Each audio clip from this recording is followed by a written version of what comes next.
This is Sneaker Gears. My name is Levi. Today we come at you with part 5 of the Jordan Decades collection. Today they did just announce the Jordan 30, so we'll have some insight coming at you tomorrow. So let's get right into it.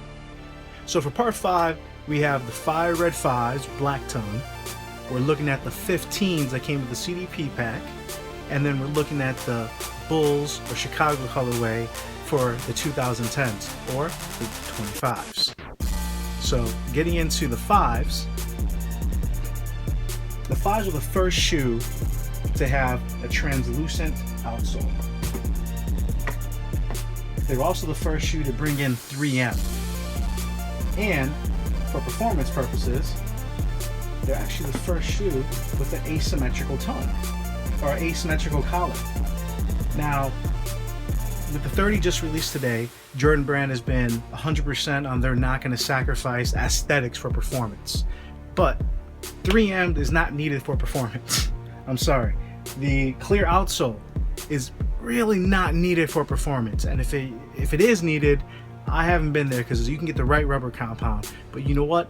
It's style, it's performance combined beautifully. Now the Jordan 15 was the last shoe in a long line that Tinker Hatfield designed.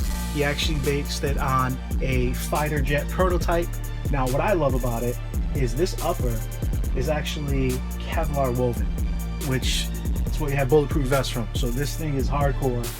What I also love about it is the heel cup and the midfoot shank, both of which are incredibly beefy. So this was made, if Jordan was going to keep playing, a lot of support. Your foot is not moving, it's staying in place. And on top of that, what you can really tell is the outriggers come out on both sides. So it's an incredibly stable shoe, standard herringbone traction, didn't need anything too fancy.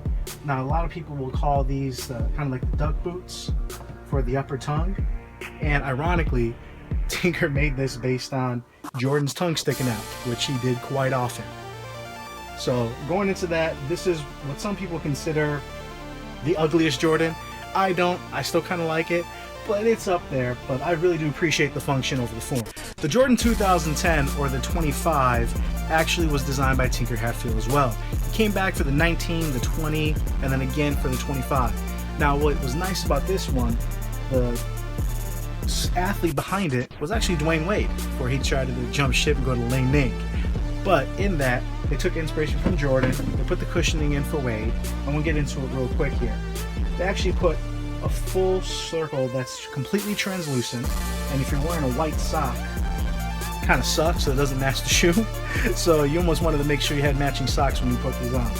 But this was going to the fact that Jordan saw through his opponents. Gimmicky, whatever, but you know what? You look at the 25, you look at the 5, and it's that same mesh, that same translucent right in the side where it's meant to ventilate air. Now, design-wise, one of the key aspects that I really liked that we'll get into is actually the toe box. It is completely free from the rest of the shoe. And what that does is Jordan took into account people who don't want creases on their shoes. I have no idea why they never went back to this. Well, you know what, the way it was because it is heavy. But when you flex, you can really see how it stays put. So I love that aspect. The only other shoe that did this was the LeBron 3, the Soldier. Now for the cushioning, like I said, this was for Dwayne Wade. Dwayne Wade had bad knees even out of college.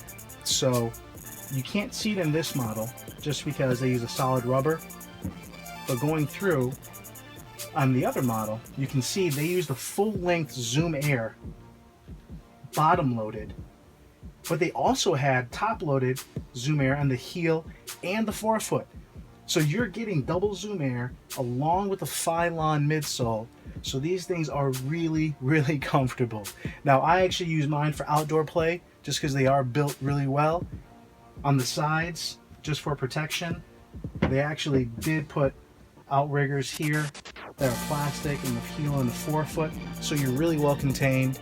It's a shoe that didn't get much love. Style wise is okay, and it's definitely vanilla, so I can see why people are sticking to the originals, but it's definitely a nice homage to the rest of the Jordan line.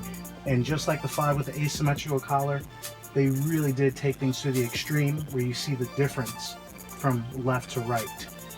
So this has been Series 5 of the Jordan Decades collection. This is one I don't know if Jordan would ever release, simply because the 15 and the 25 are definitely not on people's favorite list, but the 5 obviously was released in the CDP, as well as the 15 with the 8. So of these, I really love the style, I love the function of it.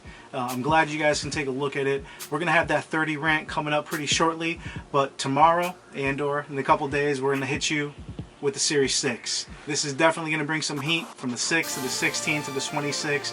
I think Jordan has it. It's another series that's fire, and if Jordan does do this, definitely going to be some coppers. Well, I appreciate the time. If you like this video, please hit like, hit subscribe, leave your comments, and also follow us on Instagram and on Twitter. We look forward to next time. Have a good day.